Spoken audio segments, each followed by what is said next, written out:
तुमच्या घरात जुने, तुटलेले किंवा वापरात नसलेले सोन्याचे दागिने आहेत का? जर असतील तर ही बातमी तुमच्यासाठी खूप महत्त्वाची आहे. पंतप्रधान नरेंद्र मोदी यांनी नुकतेच देशवासियांना एक विशेष आवाहन केले आहे.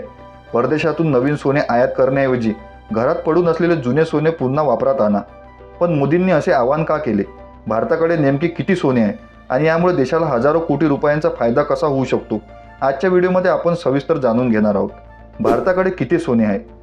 मित्रांनो, भारतीयांचे सोन्याशी असलेले नाते काही वेगळेच आहे. लग्नप्रसंग असो, सणवार असो किंवा गुंतवणूक, प्रत्येक घरात सोने हे असतेच. उद्योग क्षेत्रातील अंदाजानुसार भारतीय कुटुंबे आणि मंदिराकडे मिळून तब्बल 30,000 ते 32,000 टन सोने आहे. काही अंदाजानुसार हा आकडा 35,000 टनापर्यंत जाऊ शकतो. कल्पना करा, हे सोने जर एकत्र केले तर जगातील अनेक देशांच्या सोन्याच्या साठ्यापेक्षा जास्त आहे. मात्र या सोन्याचा मोठा भाग लॉकर्स, तिजोऱ्या आणि कपाटामध्ये न वापरता पडू नये. मोदींनी नेमकं काय आवाहन केलं? फक्त नवीन सोने खरेदी करण्यापेक्षा घरात पडून असलेल्या जुन्या सोन्यांचा पुनर्वापर करा. कारण भारतात दरवर्षी मोठ्या प्रमाणात सोने परदेशातून आयात करतो. यासाठी देशाला प्रचंड पैसा परदेशात जातो. सरकारचे म्हणणे आहे की जर आपल्या घरातच इतका मोठा सोन्याचा साठा असेल तर नवीन सोने आयात करण्याची गरज का पडावी? गोल्ड रिसायकलिंग म्हणजे काय? आता अनेकांच्या मनात प्रश्न असेल, गोल्ड रिसायकलिंग म्हणजे नेमकं काय होतं?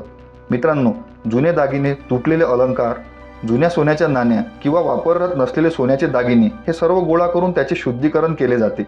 यानंतर त्याच्या सोन्यापासून पुन्हा नवीन दागिने, नाणे किंवा सोन्याचे बिस्किटे तयार केले जातात. विशेष म्हणजे या प्रक्रियेत सोन्याचे शुद्धीकरण 99.9% वाढवली जाते. सरकार याला इतके महत्त्व का देत आहे? आता सर्वात महत्त्वाचा प्रश्न, सरकार गोल्ड रिसायकलिंगला एवढे महत्त्व का देत आहे? याचे उत्तर भारताच्या आयात बिलांमध्ये दडलेले आहे. भारताने फक्त सोन्याच्या आयातीसाठी 2025-26 मध्ये अंदाजे 72.4 अब्ज डॉलर्स खर्च केले आहे.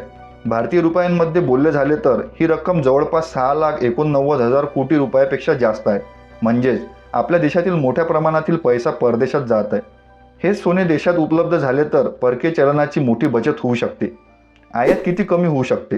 तज्ज्ञांच्या मते भारतातील घरे आणि मंदिरांमध्ये असलेल्या सोन्याच्या साठापैकी फक्त 1% सोने दरवर्षी रिसायकल झाले तर हे देशातील सोन्याची आयात 25 ते 30% कमी होऊ शकते.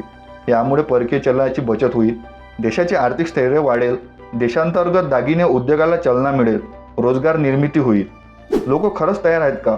मित्रांनो, पूर्वी लोक सोन्याकडे फक्त भावनेच्या दृष्टीने पाहायचे, पण आता परिस्थिती बदलत आहे. आज अनेक लोक घर खरेदीसाठी, मुलांच्या शिक्षणासाठी, व्यवसायासाठी किंवा आर्थिक गरजांसाठी जुने सोने विकत आहे किंवा बदलत आहे.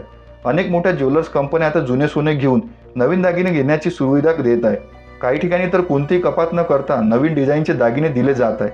यामुळे ग्राहकांचा कल गोल्ड रिसायकलिंगकडे वाढता दिसत आहे.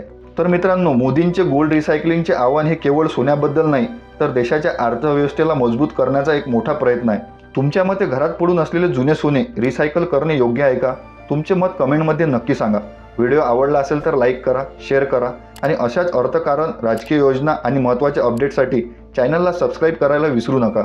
जय हिंद.